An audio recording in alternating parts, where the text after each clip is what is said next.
anybody here would like to get a copy of this, a transcript of this, you can. But guess what? It's not free. Because it's what? Business. And if you want a copy of this lecture after it's edited, guess what? It's not free. Because it's what? Business. If Allah can call us to do business, we can also do business with each other. Alhamdulillah wa kafa. Wassalatu wassalamu ala ashraf al-anbiya sallallahu alayhi wa sallam wa ala alihi wa ashabihi wa azwajihi wa man wala wa ba'd. Fa inna asdaq al-hadith kitab Allah wa khayr al-hadi hadi Muhammadin sallallahu alayhi wa sallam wa sharr al-umur محدثاتها وكل محدثة بدعة وكل بدعة ضلالة وكل ضلالة في النار. أيها الإخوة الكرام وأخوات السيدات السلام عليكم ورحمة الله وبركاته. That many Muslims are not aware of this, but the longest verse in the Quran is in Surah Al-Baqarah, the 282nd verse. It is the longest verse of the Quran, longer than Ayatul Kursi. And in it, Allah subhanahu wa ta'ala is specifying, clarifying, codifying issues relevant to business, transactions, debts, and the protocols of commerce. The longest verse in the Quran. So you know, in the arrangement of the Quran, it must mean that it is a very powerful verse. However, unfortunately, most Muslims did not hear any perspective on that verse. And in most masjids, and in most religious circles, and in most khutbatul Jum'ah, most Muslims did not hear from the khatib or from the scholar or from the teacher or from the preacher an extemporation on this topic.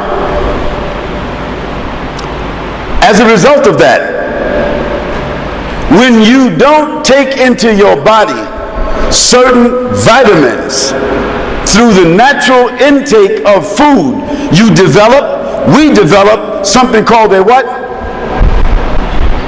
Excuse me? A deficiency. So if you have an inclination towards deficiency because of the foods that you eat or the environment that you're living in, you have to take something called supplemental medicine. Right? Today, we Muslims, because of deficiency in this issue, we have to take supplemental information. And that's what I'm going to deliver to you tonight. I'm going to give you a pill to take tonight, which will help you restore or replace something which is deficient in our intellectual, spiritual diet. I will not recite the entire verse because it's not necessary, but it is the verse, chapter Baqarah, the 282nd verse. Everybody can go home and read that. Those who are holding the Quran, review that.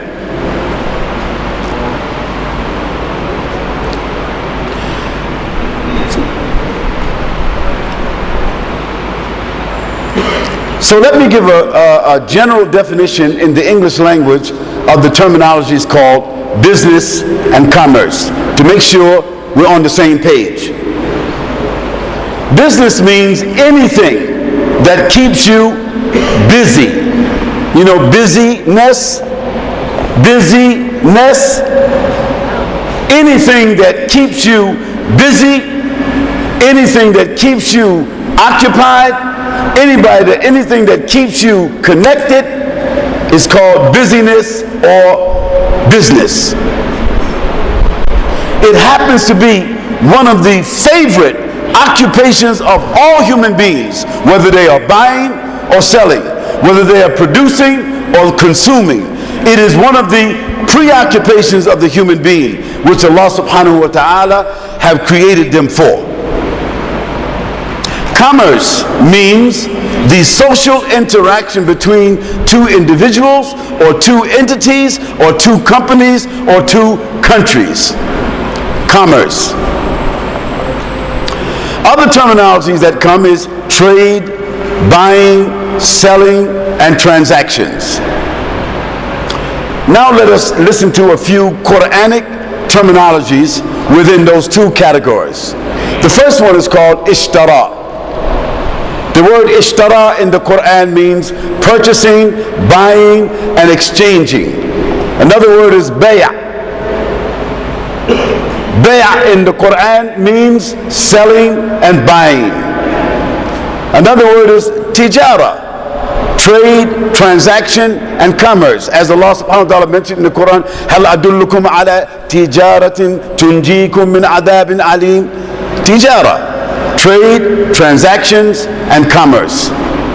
Another word that comes in the Quran indirectly is the word fulq. And fulq means the ships on the sea carrying passengers and commodities for trade and other beneficial things. Another word is kail and wazan. This means measuring and weighing commodities or things for trade and commerce. Another word is sayyara, to move, to set out, to travel, or in the case of the planets in the heavens, to orbit.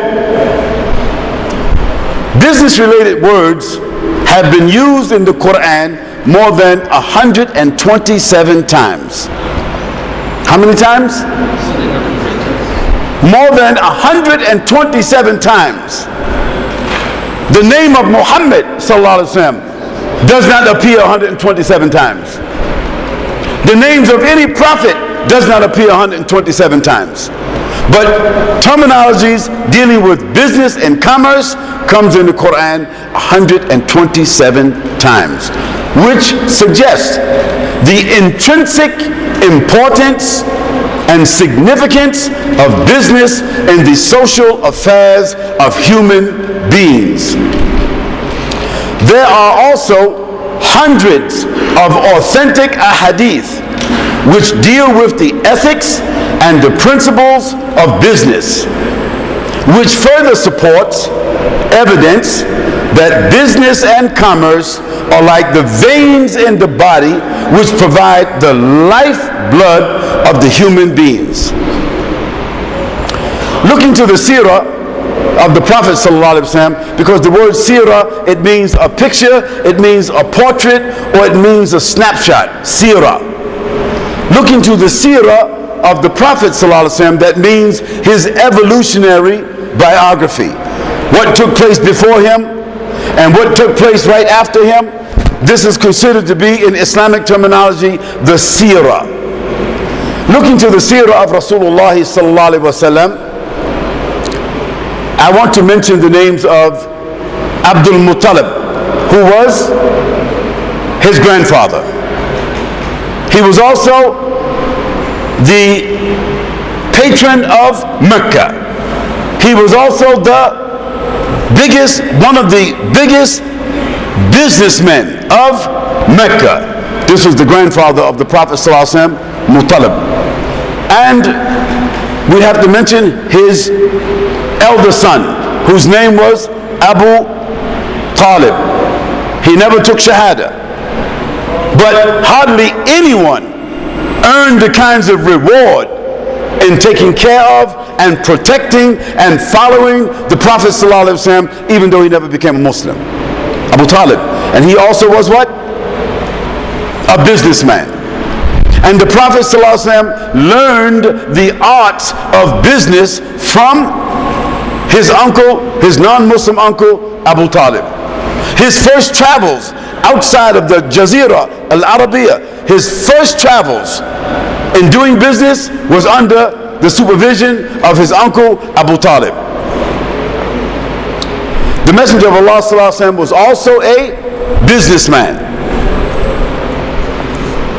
His father, whom he never met, His father, whom he never met, was also a what? Businessman. He was doing trade when the Prophet ﷺ was born, and in one of those trade trips, he died.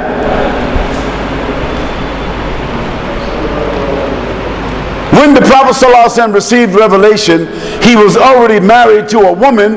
By the wisdom of Allah subhanahu wa ta'ala, Allah, he called the Quran something which is thaqilan, very heavy. So before the wahi came, Allah gave him something very beautiful to carry him and to carry that revelation and to support it. What was her name?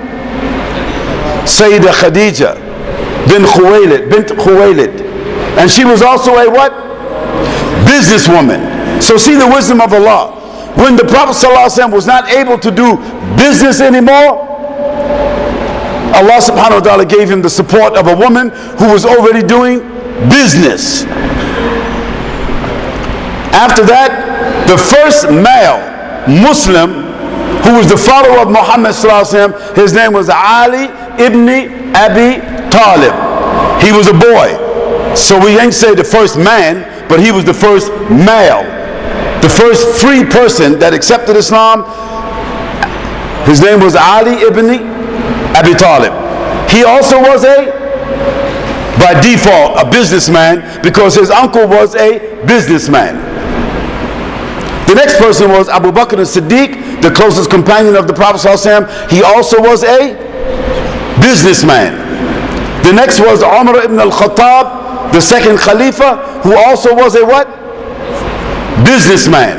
The next one was Uthman ibn Affan, who was also his son-in-law. In fact, he was married to two of the daughters of the Prophet ﷺ. His nickname was Dhun-Nurayn. He also was a what? Businessman. Then we got Abu Sufyan. Although he came into Islam after the Fath al-Makkah, Abu Sufyan was the governor of Mecca and one of the biggest businessmen of Mecca. After that, it was Khalid ibn Walid. Khalid ibn Walid was the son of Walid ibn al-Mughira, who also was a what? Businessman. And he paid for the private training of his son, Walid. So he became a militant person. He became a soldier. But before that, he was what? A businessman. Then there was, after the Prophet made hijrah, one of the first people that came to promise support for the Prophet from the Aus and the Khazraj, his name was Abdul Rahman ibn Auf. And he was one of the biggest businessmen among all the companions of the Prophet ﷺ. After that, there was Salman al-Farisi. And Salman al-Farisi, he owned some gardens in Medina, and therefore he was also a what? Businessman. And there was Abu Talha. And Abu Talha was that companion of the Prophet ﷺ that when the verse of the Quran came, لَن تَنَارُوا الْبِرَّ حَتَّى تُنْفِقُونَ مِمَّا تُحِبُّونَ, you shall not attain righteousness until you give from that which you love.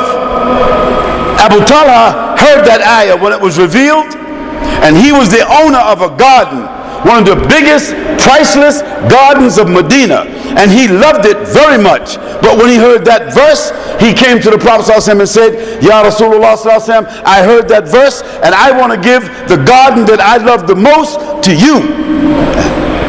That garden now is part of the extension of Masjid al-Nabawiyah. See, subhanAllah, look at that reward. It is now part of what? The extension of Masjid al-Nabawiyah. So that man, he had no idea that the garden that he gave to the Prophet ﷺ would be prayed in by more people, okay, than anyone could imagine. But he gave it to the Prophet ﷺ, and then the Prophet ﷺ said, take the money and distribute it to your family. From this evidence, it is clear. Oh, then let us not forget Mus'ab ibn al-Umair. Mus'ab ibn Umair, the first official of Islam. He also was what? A businessman. So if you followed me, Out of the 64 main companions of the Prophet ﷺ, we know that 15 of them was major businessmen and women. Major what? Businessmen and women. Only 5 of them worked for somebody else. Only 5 worked for someone else. That is because either they was a slave before, or they was a captive before, or they traveled somewhere and somebody took their money from them. That is the reason why. But only 5 of the major 64 companions of the Prophet ﷺ, they worked for anyone else. So already we can see most of us, we already off the page. You understand what I mean by we off the page? There's a hadith that comes with different riwayah that some of the major muhaddithin, they said the hadith is weak. And I'm not going to dispute them because that's not my expertise. However, even though they made it weak, da'if, in terms of no one can say it is sahih, but I'm still going to relate it. Why? Because of the topic itself.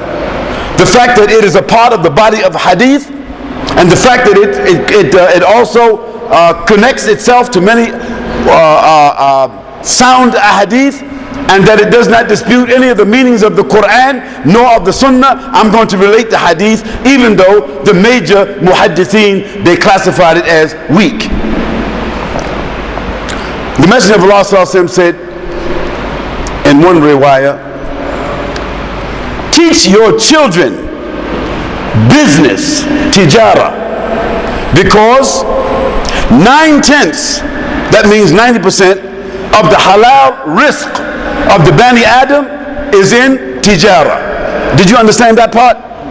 How much percent? 90%. This means most of us here, if you went to school to get a job, you're already off the page. The page of the Sunnah, I mean. Not the page of the deen, but of the what? Of the Sunnah. Because, think about it. If we were, most of us here, businessmen, we wouldn't have to worry about punching no clock tomorrow morning, right? We wouldn't have any issues about our time, right? Our time would be governed by who? By ourselves. Our profit would be divided by who? Ourselves. Our loss would be absorbed by who? And therefore, if you want to take 2 wives, 3 wives, 4 wives, the limit, and you need to get 4 houses, 4 cars, and 15 kids and all of that there, if you're doing business, you have a much better chance to be just. Is that correct? But I don't know too many Nigerians today that can afford to have 4 wives if they're working for the government, unless they're stealing.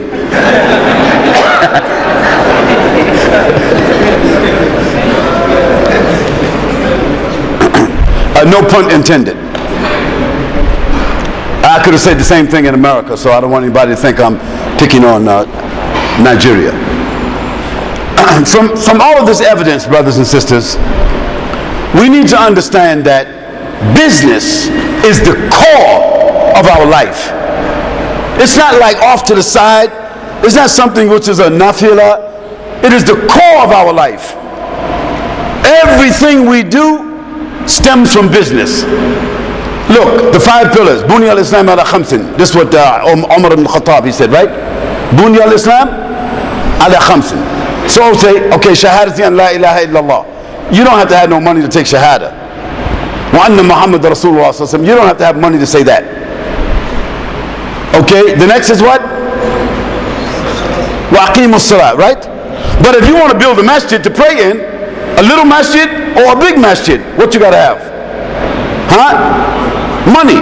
Or the Prophet ﷺ said, the earth is a mosque. But it doesn't mean that you're going to find shade, doesn't mean that you're going to have protection, doesn't mean that you're going to have water, doesn't mean that you're going to have a nice place to sit down, or that it's going to be protected, or that it's going to be secure. So obviously, having a masjid is mustahaba. Is that correct? That means it's also mustahaba for us to have what? Money. So that's the second pillar, right? What's the next pillar? Wa ita zakat. in order to pay zakah, you have to have wealth. Whoever doesn't have wealth, you don't pay no zakah. That means you cannot fulfill that pillar, and you will be exempted. So to pay zakah, you have to have what? Money. So that's 2, right? No. Then the next is, 3 is fasting. So fasting in the month of Ramadan. So you don't have to have money, but when you break your fast, either you got to eat somebody else's dates, or you eat your own dates. In order for you to buy some dates, you got to have what? Money. So that's 3, right? Okay. And if you ain't got no money, Allah subhanahu wa ta'ala says, Al-Hajj man istata'a ilayhi sabila, right? So that means you can't make no Hajj off of no haram money. You got to make Hajj from your wealth after you paid off or made arrangements with whoever it is that you owe money to. Is that correct? So only people making Hajj is those who have access to surplus money. That's 4, right? So that means that if you don't have money, it's going to be very difficult for you to fulfill anything other than the Shahada. That means this deen was built and tailored for people who have wealth. Is that correct? Then Allah mentions, وَتُجَاهِدُونَ فِي سَبِيلِ اللَّهِ بِأَمْوَالِكُمْ وَأَنفُسِكُمْ. He made it clear, you cannot make no jihad with yourself if you ain't got no money. Because even if you say I ain't got no money, but I'm ready, somebody got to spend the money to give you weapons, to give you food, to give you a mount, okay, to give you bullets, to give you whatever you need. You got to have some what? Money. And even the Messenger of Allah sallallahu alaihi wasallam, when he had to go out and fight jihad, the angels did not come from the sky and bring gold and silver down to him. He had to do what? He had to ask for what? Money. I just want to make sure we're on the same page. I make sure we're on the same page. We're in the same deen. We there? We together? Okay, let me keep going. The historical evidence further illustrates that the phenomenal spread of Islam in the 1st century, the 100 years after the Hijrah, when nearly 65% of the known world was under the Khilafah. 65% of the known world was under the Khilafah, under the influence of Islam, and separated into Muslims and non-Muslims. The non-Muslims was paying the what? The jizya. And Muslims, they were paying what? Zakah. Zakah is paid from what? Money. Jizya is paid from what? Money. So money. That money. Zakah, sadaqah.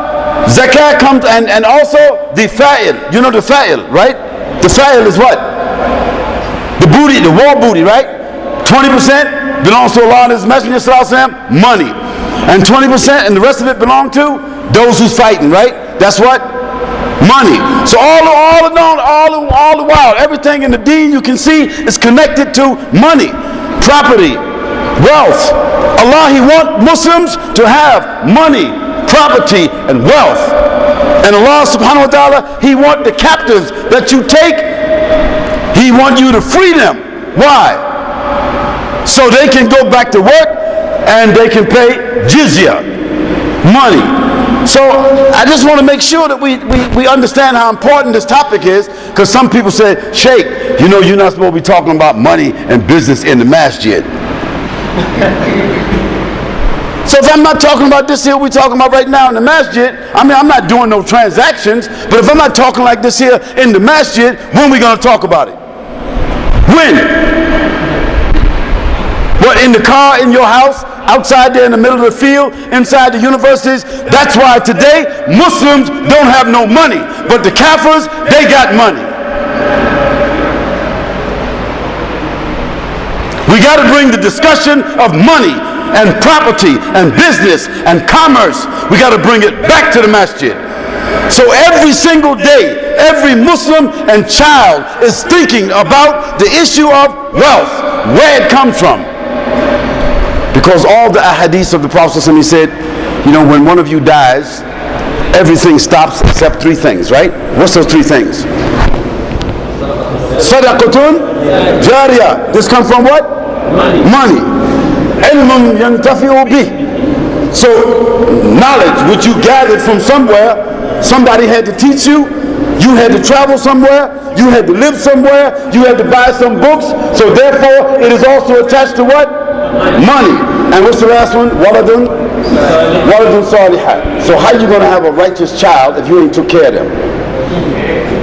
So that means what? Money. So Allah subhanahu wa ta'ala says, Masna aw thulatha aw ruba' ma taba lakum. But it requires what? Adl. That you have to be with them what? Adl. And another scholar said that it requires three kinds of things. Mal, mukh, and moya. The three M's.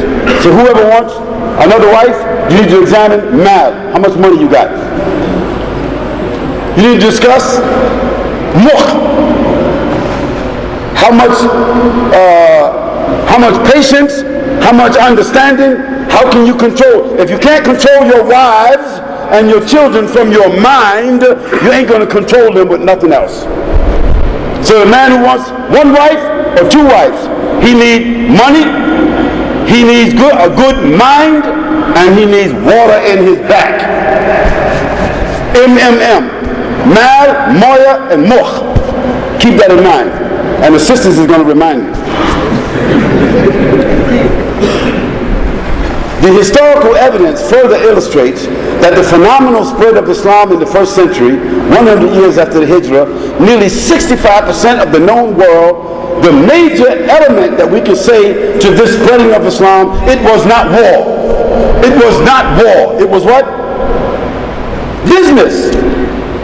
Let us look at the example of two countries.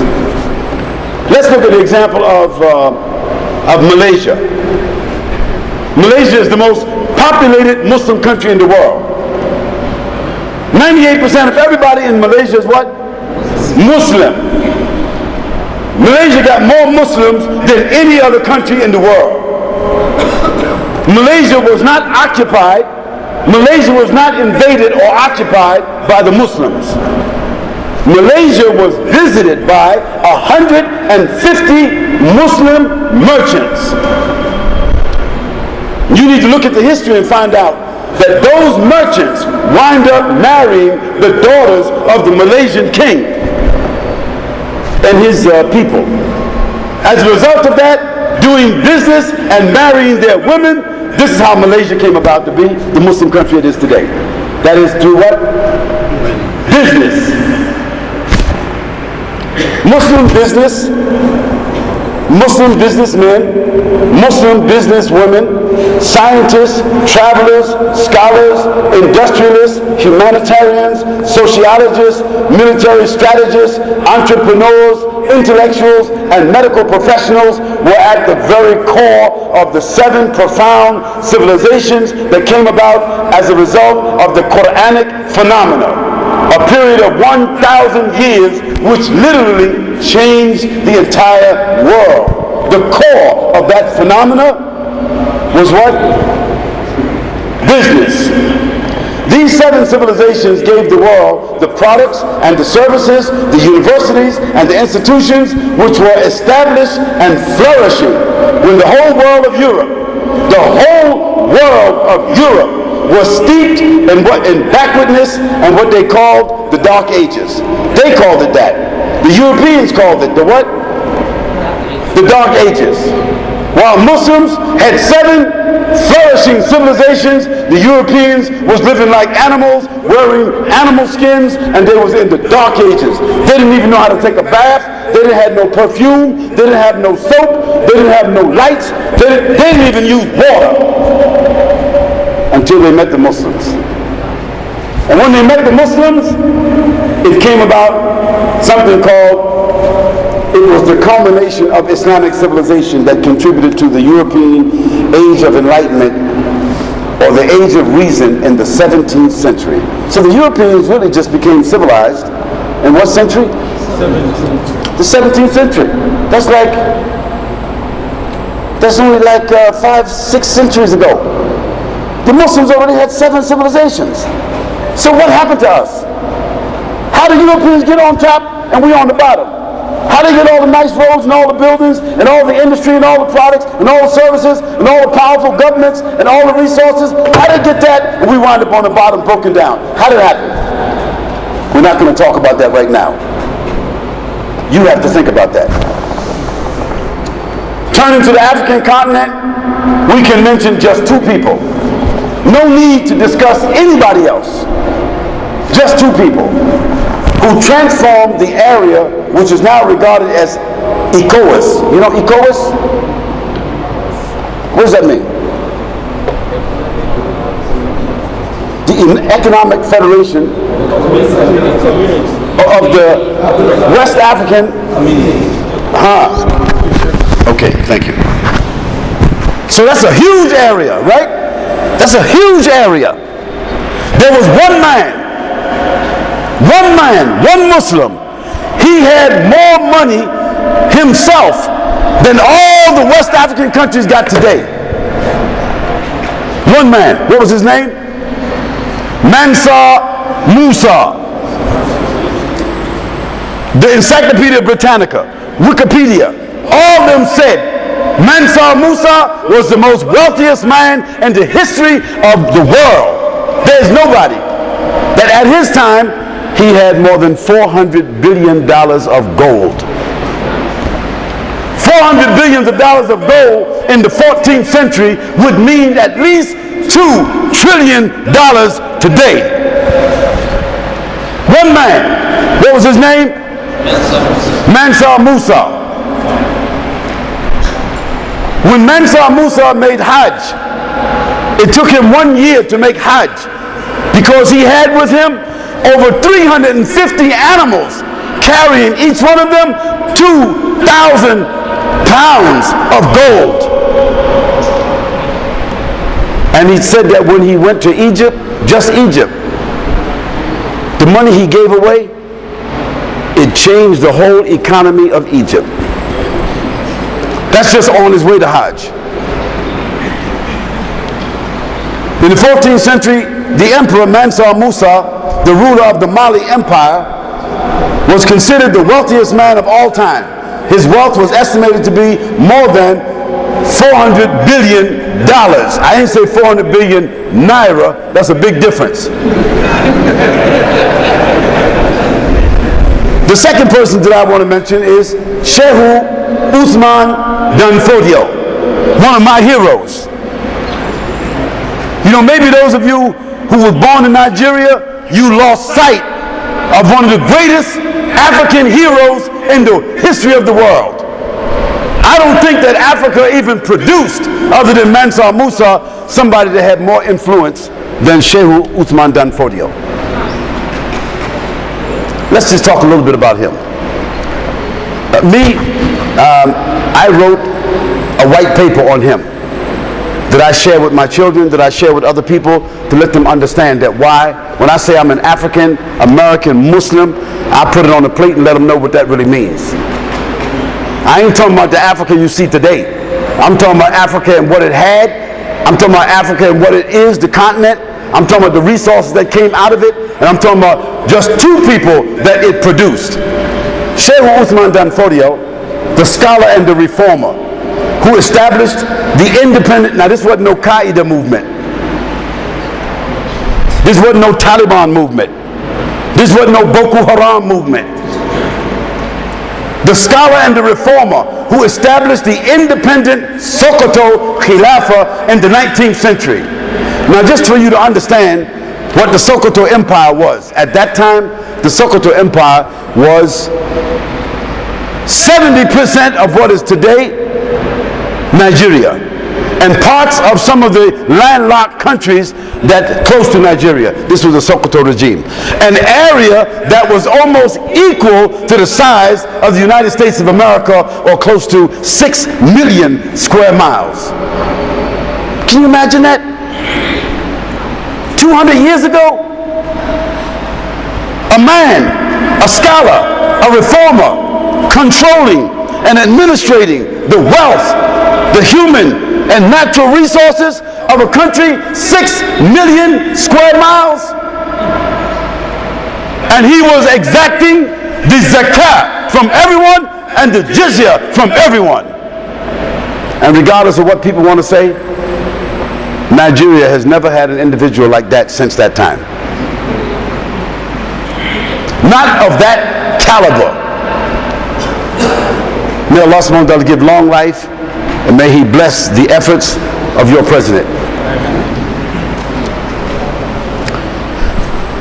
I relate all of this historical evidence, brothers and sisters, to demonstrate how intrinsic and necessary business and commerce is to Islam and the world.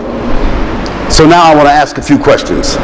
Why is it that we cannot find a book, a lecture, an Islamic curriculum, a popular scholar, a teacher or a preacher of Islam in the modern world today who is promoting, articulating, and reminding the Muslims about this historical heritage? Do anybody in this here room here have a book that discusses what we're discussing right now? Anybody here got a book? Did anybody ever hear a khutbah in this masjid or any one of the 250 masjids? Did you ever hear one? Since you grew up here? Since you were born here? Why? I'm not going to answer that question. I'm just asking the question. This void, an ideological deficiency, has directly contributed to the global stagnation and the social inertia. Two things. Global what? And social what? Inertia of the Muslim world, which equals 1.6 billion Muslims, consisting of more than 50 countries in the modern world. Currently, we have no global spokesperson. That means someone who has power, someone that has respect, someone who has dignity to speak on behalf of the Muslims. We got nobody. We have no dominant industry. There's no industry in the world that Muslims dominate. We can't say the oil because Muslims have the oil, but they're not refining the oil and they're not controlling the oil. Do you understand that? Okay. We've got no institutions of distinction and sophistication that other nations want to imitate us. And we are almost completely dependent upon the goods and the services manufactured outside of ourselves. And the best example is, I want somebody, how many people here have a phone or two? How many people got a phone or two? The answer is everybody. So let me ask you, who here got a Muslim phone? I'm talking about a phone manufactured in China or wherever, but it's a Muslim phone. Who got one? Why? We ain't smart enough to make a phone? There is a company in Ogun State called Afri One. They are now manufacturing a phone for Africa. The parts come from China, but at least they are manufacturing a phone for Africa. They just happen to be Christians. You should just know this because I did the research. But you also have somebody here who has a company that we brought to Nigeria who also has a phone that's been produced in Nigeria, and inshallah, say inshallah, we will be distributing that phone. It's called the Sky Phone.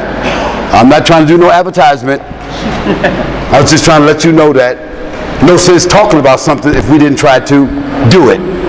Okay? So how will we be able to change this set of tragic and depressing factors? How will we be able to inspire, motivate, and inject confidence into our young people if we have this consumer and financially subordinate and inferior profile? How can we restore our dynamism, reclaim our natural and human resources, and take our place in the competitive global market? It can only be achieved if we revive our sense of business and industry. What's that statement? What's the answer? It can only be achieved if we do what? Revive our sense of business and industry. Dear brothers and sisters, there should be a committee for business development in every Islamic center, and we have to be part of the Chamber of Commerce in our local municipality. So I'm making a suggestion.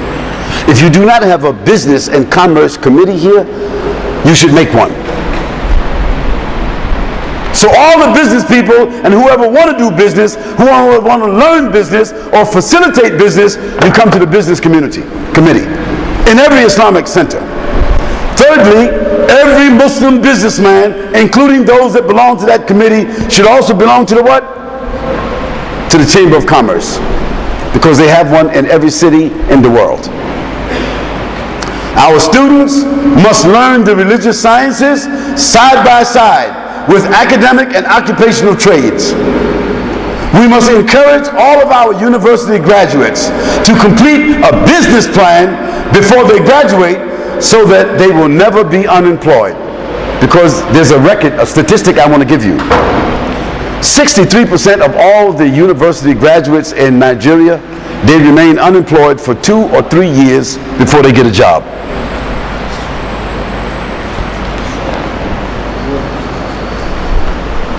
We have to mentor our youth to buy and sell commodities, goods and merchandise, so that we circulate our capital among ourselves before it is released to others. Muslims should have, like in a masjid like this here, in every direction around the mosque, there should be some shops that is rented out as a part of the waqf of the masjid, so that Muslims can get their shoes, their clothes, their medicine, their pharmacy, their electronic utensils, their vital needs right here before they go anywhere else. And if that was the case in every masjid, the imam of the masjid, the khatib of the masjid, the president of the masjid, all of them would also be doing what? Business. It would change our dynamics. We have to do seminars and conferences with business and finance as the theme, so we produce a balanced and empowered human being and not socially subordinate people of knowledge. We must talk about business. We have to do business, create small retail shops around the mosque and the Islamic centers.